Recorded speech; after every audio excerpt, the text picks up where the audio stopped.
wonderful Tuesday evening, afternoon. Yes, it is 11:21:23, and we can squeeze in a quick story in between. The Thanksgiving door, yay! And a lot of us are preparing for Thanksgiving in 2 days, and I have to ask you, I hope you're not stressing out, but you're enjoying the process. I just came from the store, and it was peaceful. And I had what I needed on the shelves, and was able to walk back home. So I hope your experience was like mine. Just enjoying the process, the journey toward the jubilant day. Well, this is by Debby Atwell, and looks like she is the author and the illustrator, another talented person. And look at this. Oh, isn't that beautiful, that sight? Loved ones all at a table. Oh, I hope you don't see the glare. Okay, yeah. All right, let's dive in, guys. Oh, there's a lot of text here. Hopefully we can knock this out in one sitting and not have 4 parts like yesterday, even though it was a delight to read about Marguerite, Maya Angelou, but that was a lot. All right, Thanksgiving Day. Ed and Ann were home alone. Ed and Ann, yeah, that's the couple. And then, oh no, Ann burned the dinner. It happens sometimes. Oh, he doesn't look so pleased. Oh, she had to throw it away. Oh. All right, let's see. And Anne felt plain awful because she had ruined Thanksgiving. Well, what about the individual dishes? How could she burn the whole Thanksgiving entree? All the dishes, I don't know. But anyway, she ruined Thanksgiving. She decided that she had to iron clothes, but Ed was hungry. Oh, let's go see if that new restaurant down the street is open, Ed said. Oh, all right, said Anne, but it won't be the same. Yeah, it's something about home-cooked meals, but listen, as long as you get some nourishment. But there's a difference when people know you and love you and prepare food. Yeah, you can taste the difference. The door to the New World Cafe was open. Hooray, said Ed. He quickly hung up their coats and said, is this a Thanksgiving table decoration? I know you're not complaining, Missy.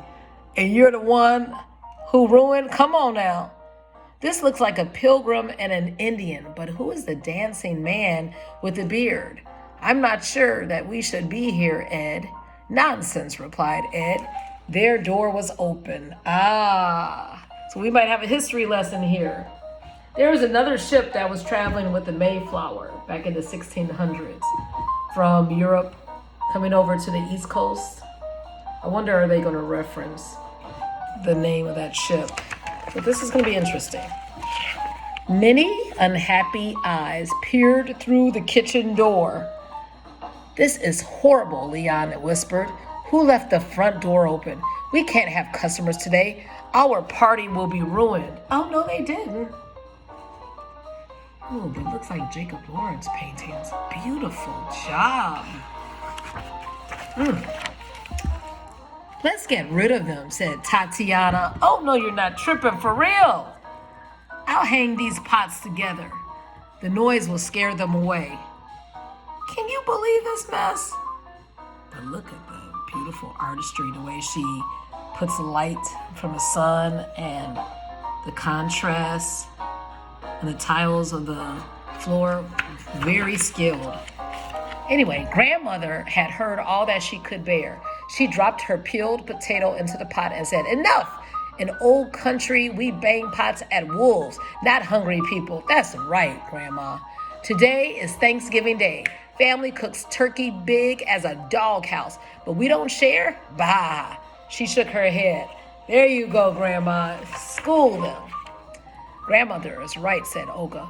Go get some chairs. Olga showed Anne and Ed to the best seats at the table. Aunt Sophia brought 2 more table settings. Grandmother said, Happy Thanksgiving. Welcome, welcome. We are glad that you are here. Yeah, we're talking about some hospitality. That's the way it should be. And that's how Ann and Ed found themselves guests of honor. That's right, as this family celebrated their first Thanksgiving in the New World Cafe. Isn't this beautiful? New World. Oh, when the Pilgrims arrived near the 13 original colonies in Massachusetts. I wonder, are they going to go through that? After dinner, Ed asked for a check, but everyone pretended not to understand. Oh, no, we dance now. Please stay. Ann and Ed had never heard of a family dancing on Thanksgiving, but they were having such a good time. They just said yes. Ed followed the men upstairs to help move tables out of the way. Ann stayed with the women and got to hold the new baby, Sonia. Oh, isn't that part of the beauty of family and festivities, welcoming the next generation? Oh, I know, I used to love that. Now, whose child is this? Whose baby is this? Uncle Carl struck up the band, and the young dancers got things started. Soon everyone joined in. Even Ed, who had never danced a lick in his life, kicked up his heels. What? He never danced when he was young? What? Ann loved to dance. She knew all of the steps. She taught everyone the conga. In no time at all, they were dancing in one huge conga line. What a hit! Isn't this wonderful? Burn those calories. Yes, it was really late when Ann and Ed said their goodbyes. Grandmother gave Ann a table decoration. Papa and Ed traded hats. Ann gave her telephone number to Sonia's mother in case she ever needed a babysitter. They all said, thank you for making this such a very special Thanksgiving. Isn't this precious? When it was time to lock up the cafe, Papa could not get the front door to close.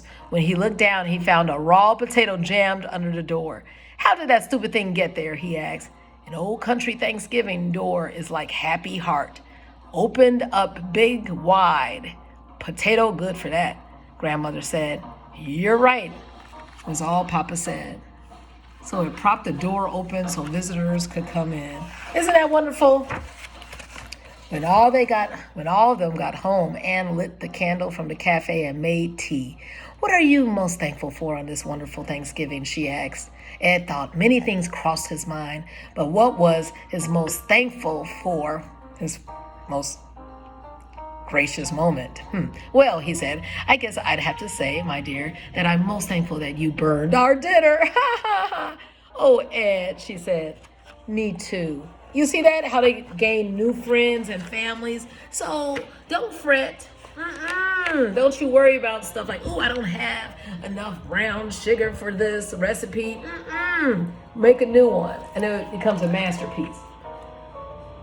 Well, what are these? Pearl. Pearl puts a human face on this eclectic timeline of American history. Atwell's full-page folk art paintings strike up a vibrant counterpoint as they highlight changes in fashion and architecture and chart the parallels between Pearl's passage from babyhood to old age and the country's progress from a pastoral to a post-industrial society, brimming with patriotism and hope.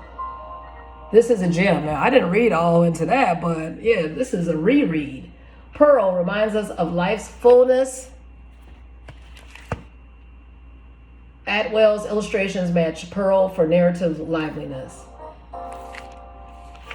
You know what? Let's read the foreword. It's Thanksgiving and an immigrant family is busily preparing for their first celebration.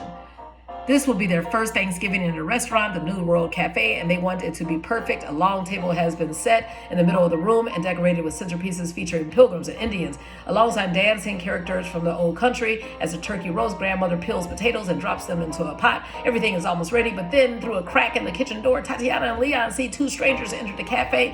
Who could have left the cafe? Who could have left the door open? Now their Thanksgiving will be ruined. The children tried to scare the unwanted customers away, but Grandmother has another idea, and Ann will be their guest. Debbie Atwell's vibrant illustrations capture the warmth and energy of this unusual Thanksgiving celebration. Like the Pilgrims and Indians who shared the first Thanksgiving, these two unlikely groups come together to discover that, as Grandmother says, Thanksgiving doors like a wide, happy heart opening up big and wide. Let's do the same in the next few days. Enjoy preparations. Don't stress.